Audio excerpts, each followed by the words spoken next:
తిరుమల లడ్డు వ్యవహారం రోజురోజుకు సరికొత్త కోణాలని సంతరించుకుంటోంది. తాజాగా ఆరోపణలు చూస్తున్నాం. ఇది తిరుమలకే కాదు, శ్రీశైలంలో, కాళహస్తిలో, ద్వారకా తిరుమలలో లడ్డు కల్తీ జరిగింది అని, ప్రసాదం కల్తీ జరిగింది అని నేను కొన్ని రోజుల క్రితం చెప్పాను. మీరు చూస్తుండండి, ఆంధ్రప్రదేశ్లో దాదాపు అన్ని పుణ్యక్షేత్రాల్లో కల్తీ ఆరోపణలు వస్తాయి అని. సో ఈ నేనన్న 72 గంటల్లోనే ఇతర పుణ్యక్షేత్రాల గురించి వార్తలు రావడం మొదలయ్యాయి. శ్రీశైలంలో లడ్డూలో కల్తీ జరిగిందని చంద్రబాబు నాయుడు అన్నాక నేను ఈ వ్యాఖ్యలు చేశాను. శ్రీశైలంలో లడ్డు కల్తీ జరిగిందా లేదా అన్న దానిపైన విచారణ లేదు, ఎఫ్ఐఆర్ కూడా దాఖలైనట్టు లేదు, ఆరోపణ పబ్లిక్ డొమైన్లో వదిలేశారు. సో ఇప్పుడు కొత్తగా ఇతర దేవాలయాల గురించి కూడా వస్తుంది. సో అందువల్ల ఇది 2029 వరకు జరుగుతుంది. ఈ ఆరోపణల పర్వం కొనసాగుతుంది. ఎందుకంటే ఇది ఆధ్యాత్మికమైన అంశం కాదు, ఇది రాజకీయపరమైన ఘర్షణ. ఆధ్యాత్మికపరమైన అంశంలో ఆధ్యాత్మికవేత్తలు, మత ధర్మాన్ని పాటించే సంఘాలు, మతధర్మం పాటించే స్వామీజీలు, మతానికి ప్రాతినిధ్యం వహిస్తామని చెప్తున్నటువంటి సంఘాలు, ధార్మిక వ్యవస్థలు ప్రధాన పాత్ర పోషిస్తాయి. మీరు గమనించండి, తిరుమల లడ్డుపై ఈ వివాదంలో మొదటి నుంచి కూడా రాజకీయ పార్టీలు, రాజకీయ నాయకుల మధ్యనే ఘర్షణ జరుగుతోంది.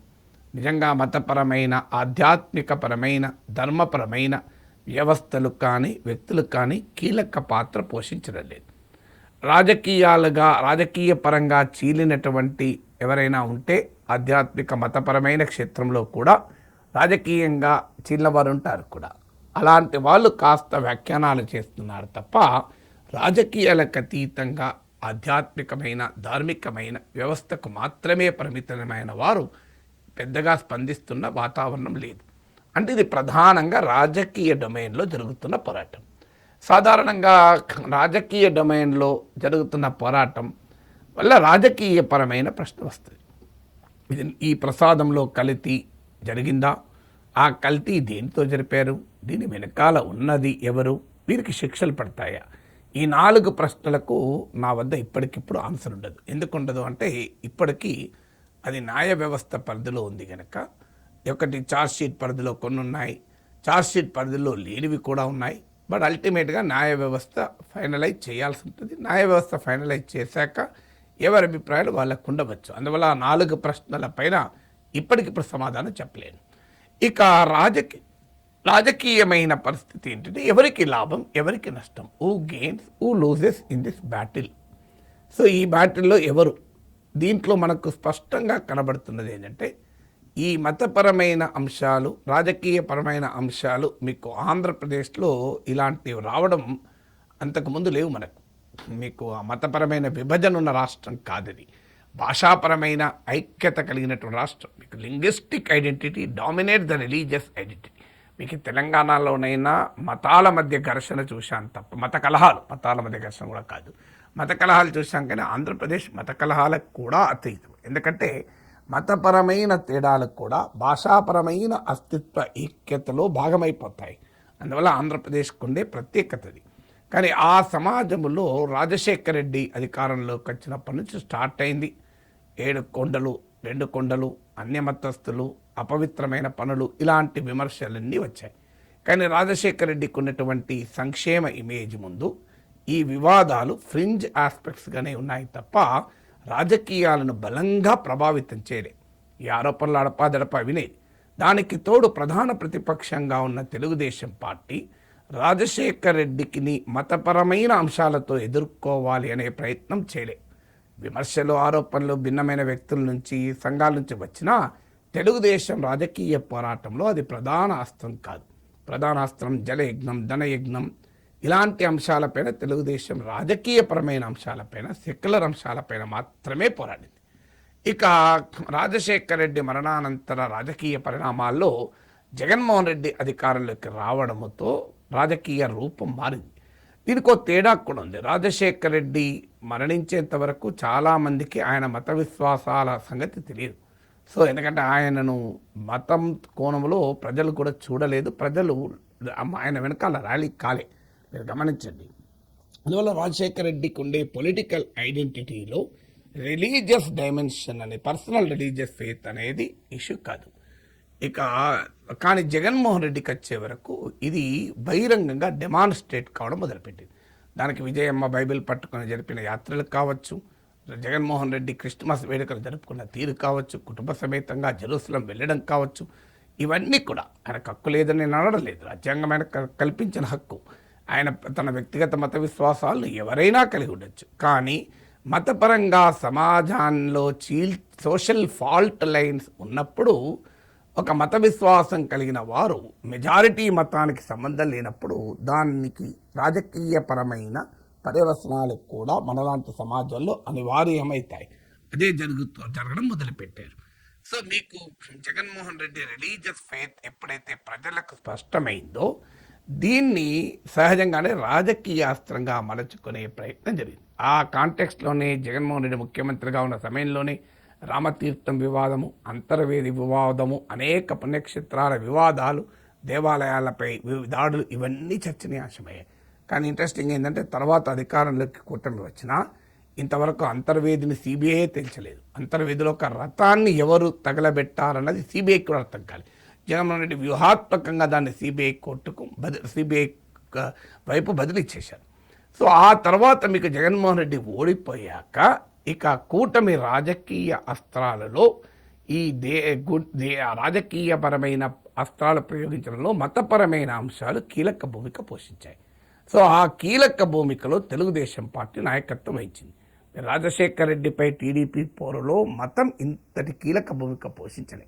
జగన్మోహన్ రెడ్డిపై పోరాటంలో టీడీపీ రాజకీయ పోరాటంలో మతానికి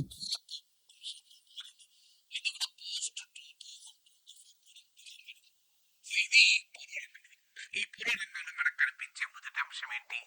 జగన్మోహన్ రెడ్డి డెమాన్స్ట్రబుల్ రిలీజియస్ ఫెయిత్ అంటే బహిరంగంగా తన ప్రకటించుకున్న తన మత విశ్వాసం వల్ల తనకు ఇతర మెజారిటీ మతములో ఆయన పైన అపనమ్మకం కలగటానికి అవకాశం ఉంటుంది. అందువల్ల ఈ ఆరోపణలు ప్రసాదాన్ని కలిపే ఆరోపణలు సహజంగానే నమ్మటానికి స్కోప్ ఉంటుంది అనేది బహుశా జగన్ ప్రత్యర్థుల అంచనా. నేను మళ్ళీ చెప్తున్నాను, ప్రసాదం కల్తీ జరిగిందా, జరగలేదా, దేంతో జరిగింది, దీని వెనకాల ఎవరున్నారన్న ప్రశ్నలకు నేను సమాధానం చెప్పడం లేదు. అందువల్ల జరిగినా జరగకపోయినా ఈ అంశం రాజకీయ క్షేత్రంలో ఉండటానికి కారణాలు ఏంటి, అలా ఉండడం వల్ల రాజకీయ ప్రయోజనం ఉంటుందా అని మాత్రమే చెప్తున్నా. సో అందువల్ల ఈ జగన్మోహన్ రెడ్డి రిలీజియస్ మత విశ్వాసాలు ప్రజలందరికీ తెలుసు కనుక ఈ అంశము ప్రజల అభిప్రాయాన్ని ప్రభావితం చేస్తుంది అని కూటమి నేతల అంచనా, ముఖ్యంగా టీడీపీ అంచనా. దానికి కాస్త జనసేన కూడా కలిసి వస్తుంది. కానీ ఇక్కడ సమస్య ఏంటంటే 2019లో జగన్మోహన్ రెడ్డికి 151 సీట్లు ఇచ్చినప్పుడు జగన్మోహన్ రెడ్డి రిలీజియస్ ఐడెంటిటీ ప్రజలకు తెలియదా? అప్పటికే even Christian voters Jaganmohan Reddy own చేసుకున్న తీరు మనకు తెలియదా? అప్పటికే రాజశేఖర రెడ్డి అల్లుడి మత ప్రచార వ్యవహారం రాజశేఖర రెడ్డి టైంలోనే కదా బ్రదర్ అనిల్ అంశం ముందుకు వచ్చింది. అందువల్ల ప్రజలకు జగన్ మత విశ్వాసము తెలియకపోవడము, ఇప్పుడు జరుగుతున్న ప్రచారం వల్లనే తెలియడము అనే అంశము లేదు. ఆంధ్రప్రదేశ్లో ప్రజలు జగన్మోహన్ రెడ్డికి అనుకూలంగా తీర్పు ఇవ్వాలనుకున్నప్పుడు ఆయన మత విశ్వాసము అడ్డంకి కాలే. అందువల్ల ఇప్పుడు ఆయనను మళ్ళీ అధికారంలోకి రాకుండా ఉండేందుకు ఆయన మత విశ్వాసము అడ్డంకి అవుతుందా అనే ప్రశ్న ముందుకు వస్తుంది. అది రాజకీయపరమైన అంశంగానే ఉంటుంది. జగన్ పట్ల వ్యతిరేకత బలంగా వ్యక్తమైంది కనుక ఈ 5 ఏళ్లలో ఆ వ్యతిరేకతను ఆయన అధిగమించుకోగలడా, ఆయన చేసిన తప్పుల్ని సరిచేసుకోగలడా, కూటమి ప్రభుత్వం పైన అసంతృప్తి ఏ స్థాయిలో ఉంటుంది అనే అంశాలు నిర్ణయిస్తాయి తప్ప జగన్ మత విశ్వాసాల నేపథ్యం నిర్ణయిస్తుందా అనేది ప్రశ్న. ఇది మొదటిది. ఇక రెండవది, ఆంధ్రప్రదేశ్ దేశంలో హిందుత్వ పాలిటిక్స్ ఇంపాక్ట్ ఉంది కనుక, ఇన్ఫ్లుయెన్స్ ఉంది కనుక అది ఎక్కడైనా ఉంటుంది ఎంతో కొంత. ఉత్తరాది స్థాయిలో ఉండకపోయినా ప్రజలు మతం చేత చాలా ప్రభావితమవుతారు. మతము రాజకీయ రూపాన్ని సంతరించుకున్న కాలంలో మనం బతుకుతున్నాం గనక ఆ అవకాశాన్ని ఆంధ్రప్రదేశ్లో ఎవరు అందిపుచ్చుకోవడం లేదు గనక ఇది తమకు అడ్వాంటేజ్గా ఉంటుంది అని తెలుగుదేశం నాయకత్వం అంచనా వేసినట్టుగా ఉంది. ఇక్కడ బీజేపీ లేదు గనక హిందుత్వ పొలిటికల్ స్పేస్ ఖాళీగా ఉంది కనుక తాము గనక ఆ హిందుత్వ పొలిటికల్ స్పేస్లోకి కాస్త ఎంటర్ అయితే తమకు ప్రయోజనం ఉంటుంది, అందులో బీజేపీ తమతోనే ఉంది గనక, తమ ప్రత్యర్థిగా లేదు గనక ఇది అడ్వాంటేజ్గా ఉంటుందని టీడీపీ క్యాలిక్యులేషన్. ఈ క్యాలిక్యులేషన్ నిజంగానే టీడీపీకి ఉపయోగపడుతుందా? నిజంగానే హిందుత్వ పొలిటికల్ స్పేస్ కనుక పెరిగినా, హిందుత్వ ఐడియాస్కు మతపరమైన ఆలోచనలకు ప్రజలు ప్రభావితం కావడం మొదలైతే షార్ట్ టర్మ్లో టీడీపీకి ఏమైనా బెనిఫిట్ ఉంటే ఉండవచ్చేమో, కానీ లాంగ్ టర్మ్లో అది బీజేపీకే బెనిఫిట్ అవుతుంది. ఎందుకంటే ఒరిజినల్ మతపరమైన రాజకీయ సమీకరణ బీజేపీ పేటెంట్ హక్కు. మీకు చరిత్రలో చూడండి, మీకు రాహుల్ గాంధీ 2019 ఎలక్షన్స్ అప్పుడు శివభక్తుడిగా రూపమెత్తి శివాలయాలను సందర్శిస్తూ ఇలా తన సాఫ్ట్ హిందుత్వాన్ని ప్రదర్శించాడు. ప్రజలు రాహుల్ గాంధీకి ఓటేయలేదు, మోడీకి ఓటేశారు. అరవింద్ కేజ్రీవాల్ తన హనుమంతుని భక్తున్నట్టు ప్రదర్శించుకున్నాడు, కానీ ప్రజలు అరవింద్ కేజ్రీవాల్కి ఓటేయలేదు. ఈవెన్ ఇటీవల ఎన్నికలైతే అయోధ్యకు ఉచిత ప్రయాణాలు నేను స్పాన్సర్ చేస్తానన్నాడు, అయినా కూడా ప్రజలు తిరస్కరించారు. మనం మర్చిపోకూడదు. ఉత్తరప్రదేశ్లో అధికారం కొరకు తాను విష్ణుమూర్తి భక్తున్నని, అంతే బీజేపీ రామునికే పరిమితమైంది, దశావతారాల్లో ఒక అవతారం, నేను ఈ దశావతారాలన్నింటికీ రూపం ఒక సింబల్గా ఉండే విష్ణుమూర్తికే నేను భక్తున్నట్టు అఖిలేష్ యాదవ్ ఏకంగా పరశురాం జయంతిని మేము సెలవుగా ఇస్తామని మొదలుకొని దేశంలోనే అతిపెద్ద విష్ణు ఆలయాన్ని నిర్మిస్తానంటే ప్రామిస్ చేశారు. కానీ యోగి ఆదిత్యనాథ్ ముందు బీజేపీ ముందు నిలబడ్డా. నేను ఇంకొక ఉదాహరణ కూడా చెప్తాను. తెలంగాణ ఉద్యమ కాలంలో కేసీఆర్ తెలంగాణ వాదాన్ని ఎత్తుకునేంత వరకు ఏ పార్టీ కూడా ఆ స్థాయిలో ఎత్తుకోలేదు. కానీ ఆయన ఎత్తుకున్న తర్వాత ఏం జరిగింది? 2009లో టీడీపీ అప్పటికప్పుడు అసలు తెలుగు ప్రజల సమైక్యతకు ప్రాతినిధిగా ఉండాల్సిన తెలుగుదేశం పార్టీ కాస్త అప్పటికప్పుడు షార్ట్ టర్మ్ పాలిటిక్స్ కొరకు ఎర్రనాయుడు కమిటీ వేసి తెలంగాణ నినాదం ఎత్తుకొని, అసలు మీరు పెడతారా తీర్మానాన్ని, తెలంగాణ నన్ను పెట్టమంటారా అని చంద్రబాబు నాయుడు అఖిలపక్షంలో కాంగ్రెస్ ముఖ్యమంత్రి రోషయ్యను నిలదీస్తే టీడీపీ బలపడిందా? ఆఖరికి ఏం జరిగింది? టీడీపీ తెలంగాణలో అడ్రస్ లేకుండా పోయింది, బీఆర్ఎస్కి అధికారం వచ్చింది. అంటే భావోద్వేగ పాలిటిక్స్ అన్ని పార్టీలకు లాభం చేయదు. భావోద్వేగ పాలిటిక్స్ ఎప్పుడైనా ఆ భావోద్వేగానికి ఎవరు ప్రతినిధిగా ఉంటే వాళ్ళకే ఉపయోగపడతాయి. సో అందువల్ల హిందుత్వ పొలిటికల్ స్పేస్లో ఇప్పుడు బీజేపీ లేకపోయినా తెలుగుదేశం పార్టీ సృష్టించేటువంటి హిందుత్వ పొలిటికల్ స్పేస్ ఆఖరికి అది బీజేపీకే లాభమై టీడీపీనే తినేసే పరిస్థితి వస్తుంది. మీకు అది ఉదాహరణకి మహారాష్ట్ర చెప్తాను. మహారాష్ట్రలో శివసేన వాస్తవంగా మరాఠా అస్తిత్వ రాజకీయాలతో మొదలైంది. సో అది కూడా మిలిటెంట్ మరాఠా అస్తిత్వ రాజకీయాలు. తెలుగుదేశం పార్టీ తెలుగు అస్తిత్వం వేరు, శివసేన మరాఠా అస్తిత్వం వేరు. సో కానీ రెండిట్లో కూడా ఐడెంటిటీ లాంగ్వేజ్ ఐడెంటిటీ అయితే కామన్. తేడా ఉంది, ఎందుకంటే శివసేన మరాఠా అస్తిత్వం నాన్ మరాఠీస్ పైన దాడులుగా ఉంది. తెలుగుదేశం తెలుగు లింగ్విస్టిక్ ఐడెంటిటీ అలాంటి ద్వేషం ఇప్పుడు ఇతర భాషలపైన చూపలేదు. బట్ ఏదైనా రెండు లింగ్విస్టిక్ ఐడెంటిటీతో మొదలయ్యాయి. శివసేన తర్వాత హిందుత్వ పార్టీగా రూపొంది భారతీయ జనతా పార్టీ కన్నా ప్రధాన ప్లేయర్గా ఉన్నారు. కానీ కాలక్రమేణా ఏమైంది? హిందుత్వ పొలిటికల్ స్పేస్లో బీజేపీ పెరుగుతున్న కొద్దీ శివసేన అదృశ్యమైపోయి ఆఖరికి శివసేనను బీజేపీయే రెండు ముక్కలు చేస్తే ఇవాళ శివసేన తన రాజకీయ ఉనికి కొరకు తంటాలు పడాల్సి వస్తుంది. సో అందువల్ల మీకు తెలుగుదేశం పార్టీ కూడా భాషాపరమైన అస్తిత్వంతో మొదలై మతపరమైన అస్తిత్వాన్ని బీజేపీ లేదు కదా అని తామే హిందుత్వ పొలిటికల్ స్పేస్లో సీనియర్ పార్ట్నర్గా ఉంటామనుకుంటే, జూనియర్ పార్ట్నర్గా ఉండే బీజేపీ పెరిగినాక ఏం జరుగుతుందో శివసేన అనుభవం నుంచి తెలుగుదేశం నేర్చుకోవాలి. అందువల్ల హిందుత్వ పొలిటికల్ స్పేస్లో ఖాళీ ఉందనుకొని దాంట్లోకి నేను ఎంటర్ అయితే రాజకీయంగా ప్రయోజనం ఉంటుంది అనుకునేది షార్ట్ సైటెడ్ పాలిటిక్స్ తప్ప దీర్ఘకాల రాజకీయ దృక్పథంతో చూస్తే కాదు. ఇక మూడవది ఏంటి అంటే, లోకల్గా ఉండే ఎవరైనా ప్రభుత్వంలో ఉంటే ఎంతో కొంత అసంతృప్తి ఉంటుంది, ఏదో కొంచెం పైన అసంతృప్తి ఉంటుంది. ఇవాళ లేకపోయినా రేపైనా వస్తుంది. Governments across the world are vulnerable to discontent. ఇది వరల్డ్ వైడ్ ప్రిన్సిపల్. మీరు అమెరికాలో చూడండి, అత్యధిక మంది ప్రెసిడెంట్స్ మిడ్ టర్మ్ ఎలక్షన్స్లో నెగిటివ్ రిజల్ట్స్ ఎదుర్కొన్నారు, ఇంక్లూడింగ్ అమెరికన్ డెమోక్రసీ.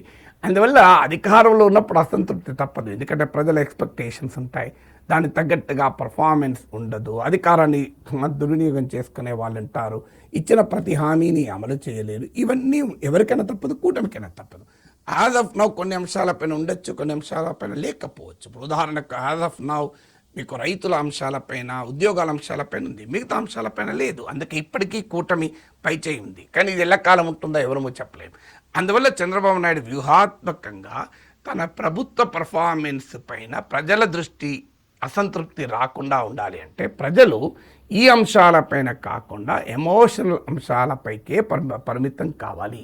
దానివల్ల వైసీపీ ఇరకాటంలో పడుతుంది అనేది అంచనా చంద్రబాబు నాయుడు వేస్తున్నట్టున్నాడు. కానీ అది ఏం జరుగుతుంది, అది కొంతవరకు నిజమే కావచ్చు. కానీ అదే సమయంలో ప్రభుత్వం పాజిటివ్గా చెప్పుకునేవి కూడా చెప్పుకోలేని పరిస్థితి ఏర్పడుతుంది.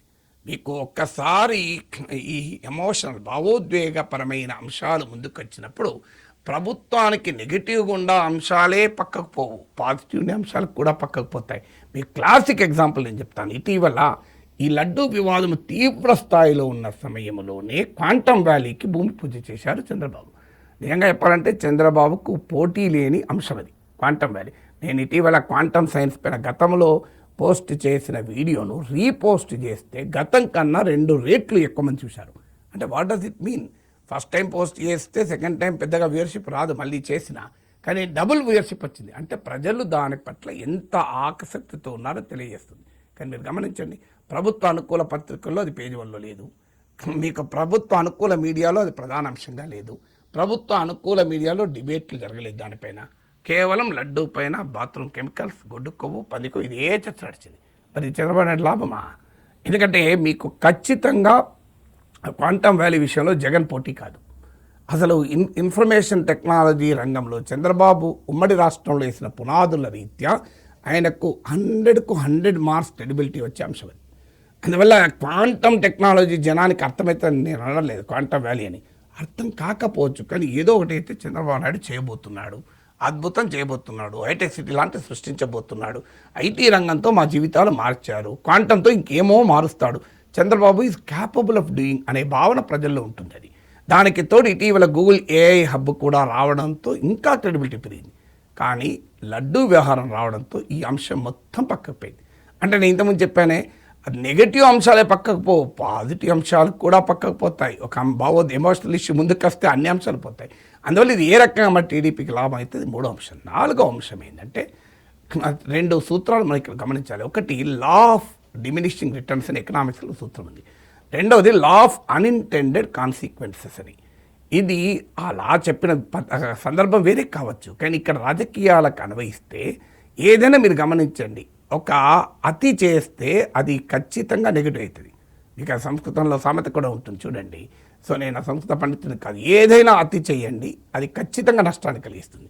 మీకు అత్యంత ఆరోగ్యకరమైనదైనా ఎక్కువసార్లు చేయండి, అనారోగ్యానికి కారణమవుతుంది. అది ప్రకృతి సూత్రం. ఇప్పుడు లడ్డూ వ్యవహారం పైన అది శృతి మించి రాగాన పడుతున్న దశకం, అంటే అతి స్థాయికి వచ్చేసింది. ప్రజలు అంగీకరించే స్థాయిలో ఉందని అనుకోరు. రోజు ప్రజలు గొడ్డు కొవ్వు, పంది కొవ్వు, బాత్రూమ్ కెమికల్స్ ఇలా రోజుకోటి యాడ్ అవుతుంటే భక్తుల మనోభావాలు దెబ్బతినవా? అది దెబ్బతింటే అది మొత్తం రివర్స్కి వచ్చే ప్రమాదం ఉంది. జగన్ నేరం చేశాడా లేదా, తప్పు చేశాడా లేదా అని ఆలోచించే ప్రజలు కాస్త నేరం చేస్తే చేయొచ్చు, కానీ దాన్ని చంద్రబాబు ఇంతగా ప్రమోట్ చేయడం ఏంటి అనే అంశం ముందుకు వచ్చింది అనుకోండి. మొదలు లా ఆఫ్ డిమినిషింగ్ రిటర్న్స్ కాదు. డిమినిషింగ్ రిటర్న్స్ అంటే ఒక అంశం పైన ప్రచారం మొదట్లో ఇచ్చిన లాభం తర్వాత ఇవ్వదు, కాలక్రమేణా దాని నుంచి వచ్చే లాభం తగ్గుతుంది అనేది law of diminishing returns. Law of unintended consequence ఏంటి, నువ్వు ఒకటి ఊహిస్తే ఇంకోటి జరుగుతుంది, నీవు అనుకునే పర్యవసనం జరగదు, అది రివర్స్లో కూడా కొట్టే అవకాశాన్ని కొట్టిపారేయలేము. అందువల్ల లడ్డూ వ్యవహారంలో ఖచ్చితంగా తెలుగుదేశానికే లాభం అని కంక్లూజన్ రాలేము. జరుగుతుందో లేదో తెలియదు నాకు, బట్ డెఫినెట్గా these are all factors that such things ఇలాంటి ఎమోషనల్ అంశాలపైన ఎటుపోతుందో తెలియదు. 2009లో చంద్రబాబు నాయుడు జై తెలంగాణ అన్నప్పుడు అందరికీ తెలుసు కదా, తెలంగాణ పట్ల నిబద్ధతతో చంద్రబాబు నాయుడు అనలేదు, రాజకీయ కారణాలు రీత్యా అన్నాడని. కానీ ఆయనకు ఉపయోగపడిందా? ఎమోషనల్స్ అన్ని సందర్భాలు ఉపయోగపడవు, కొన్ని సందర్భాల్లో బెడిసి కొట్టే అవకాశం కూడా ఉంటుంది. నా అంచనా 2009లో చంద్రబాబు నాయుడు తెలంగాణ అనకుండా సమైక్య రాష్ట్రానికే నేను కట్టుబడి ఉంటాను, తెలంగాణను అభివృద్ధి చేస్తాను, నేను హైదరాబాద్ను అభివృద్ధి చేశాను, మీకు వరంగల్ అభివృద్ధి చేస్తాను, నల్గొండ అభివృద్ధి చేస్తాను అని ఉంటే బహుశా చంద్రబాబు నాయుడుకు తెలంగాణలో సీట్లు ఏమీ తగ్గేది కాదు, కానీ ఆంధ్రాలో పెరిగేది. అసలు గ్యారంటీగా అధికారంలోకి వచ్చేవాళ్ళు. అంటే తానొకటి తెలిస్తే దైవం ఒకటి తెలుస్తుంది సామెత ఎందుకున్నది. సో అన్ని సందర్భాల్లోనూ రాజకీయ పండితులుగా భావించేవారు వ్యూహాలు చేస్తే, చాణుక్యులు అనుకుంటే అది ప్రతిసారి సెట్ అవుతుంది అనుకుంటే పొరపాటు. అది లడ్డూ వ్యవహారానికైనా వర్తిస్తుంది కదా. చివరగా ఈ రాజకీయ పోరాటంలో ఏ పార్టీ గెలుస్తుందో నేను చెప్పలేను, కానీ ఓడిపోయే వాళ్ళు మాత్రం హిందూ ధర్మం, హిందూ మతం, హిందూ విశ్వాసాలు మాత్రం ఖచ్చితంగా ఓడిపోతాయి. ఎందుకంటే జరగాల్సినంత డ్యామేజ్ జరుగుతుంది, ఇంకా జరిగే ప్రమాదమే ఉంది. అప్పటిదాకా నా అపీల్ ఏంటంటే, అయ్యా కల్తీ జరిగితే క్షమించే ప్రసక్తే లేదు. మనుషులకు అపచారం చేస్తేనే శిక్షలు వేస్తామే, ఇక దేవుడికి అపచారం చేస్తే ఎంత శిక్షలు వేయాలి? కానీ రాజకీయ నాయకులకు నా అపీల్ ఏంటంటే, అయ్యా కోర్టుల్లో తేలేదాకా అయినా ఓపిక పట్టండి. రాజకీయాలకు సమయం ఉంది కదా, ఇంకా ఎన్నికలు ఇంకా చాలా రోజులు ఉన్నాయి కదా. కోర్టులో ఎస్టాబ్లిష్ అయినాక మీరు ఏమైనా చేయండి. రేపు కోర్టులో ఎస్టాబ్లిష్ కాలేదనుకోండి, ఇప్పటిదాకా చేసింది మీకు లాభమేమో, కానీ సమాజానికి మాత్రం నష్టం, మతం విశ్వాసాలకు నష్టం, ధర్మానికి నష్టం కదా. Let us wait. కాస్త కోర్టులో తేలేదాకైనా ఈ వివాదం పైన మారటోరియం ప్రకటిద్దాం. కాల్పుల విరమణ అంటారే, సీజ్ ఫైర్ ప్రకటించుదాం. రాజకీయంగా చెప్పాల్సినంత చెప్పారు, క్రియేట్ చేయాల్సినంత నరేటివ్ అంతా క్రియేట్ అయింది. ఇక నన్ను ఆపితే కాస్త దేవభక్తులు ఆనందపడతారు.